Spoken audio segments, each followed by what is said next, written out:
নলবাৰী এগৰাকী সাংবাদিকৰ অকাল বিয়োগ সাধাৰণ জ্বৰতে চিৰবিদায় মাগিলে সাংবাদিক ফটিক বৰ্মনে 7 দিন ধৰি জ্বৰত ভুগি থাকি অৱশেষত নিয়তিৰ ওচৰত হাৰ মানি চিৰবিদায় মাগিলে নলবাৰী কৈঠালকুছিৰ সাংবাদিক ফটিক বৰ্মনে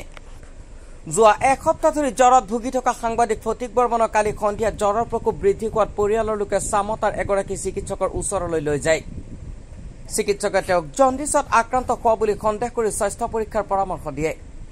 ইফালে স্বাস্থ্য অধিক অৱনতি ঘটাত পৰিয়ালৰ লোকে লগে লগে নলবাৰী সাৰথী হস্পিটেললৈ নিয়া যদিও পিছ মুহূৰ্ততে শেষ নিশ্বাস ত্যাগ কৰে সাংবাদিক ফটিক বৰ্মনে মৃত্যুৰ সময়ত তেওঁৰ বয়স আছিল কেৱল মাত্ৰ 50 বছৰ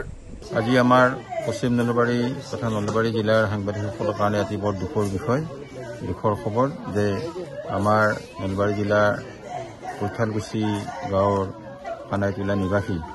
আৰু প্ৰবীণ সাংবাদিক ফটিক বৰ্মনৰ আজি ৰাতিপুৱা 8 বজাত আকস্মিকভাৱে বিয়োগ ঘটে আমি পৰিয়ালৰ সূত্ৰে জানিব পৰা মতে তেখেতে দীৰ্ঘদিন ধৰি মানে আজি 8-10 দিন ধৰি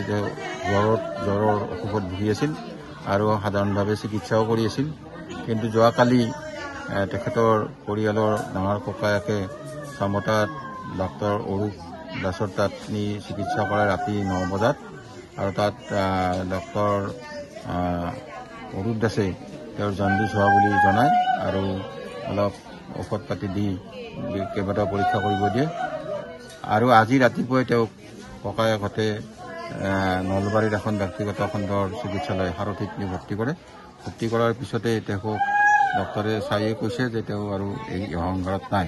এই দুখৰ খবৰত আমি পশ্চিম নলবাৰী প্ৰেছ ক্লাব নলবাৰী জিলা সাংবাদিক সন্থাই এই আকস্মিক বিয়োগৰ খবৰটো শুনি আমি মৰ্মাহত হৈছোঁ আমি এগৰাকী অতি নিষ্ঠাবান আৰু এগৰাকী প্ৰবীণ সাংবাদিকক আমাৰ মাজৰ পৰা অকালতে হেৰুৱালোঁ তেওঁৰ পৰিয়ালত পত্নী আৰু কন্যা এগৰাকী স্নাতক মহলাত পঢ়ি আছে কামৰূপ কলেজত আৰু ল'ৰাজনে ক্লাছ 7ত পঢ়ি আছে এইখিনি তেওঁৰ হ'ল পৰিয়ালৰ কথা আমি তেখেতৰ অকাল বিয়োগত তেখেতৰ বিদেহ আত্মাৰ চিৰশান্তি কামনা কৰিছোঁ লগতে শোকসন্ত পৰিবাৰবৰ্গক সমবেদনা জ্ঞাপন কৰিছোঁ নলবাৰীৰ পৰা মেৰাজুল হুছেইন কাজীৰ ৰিপৰ্ট DA 365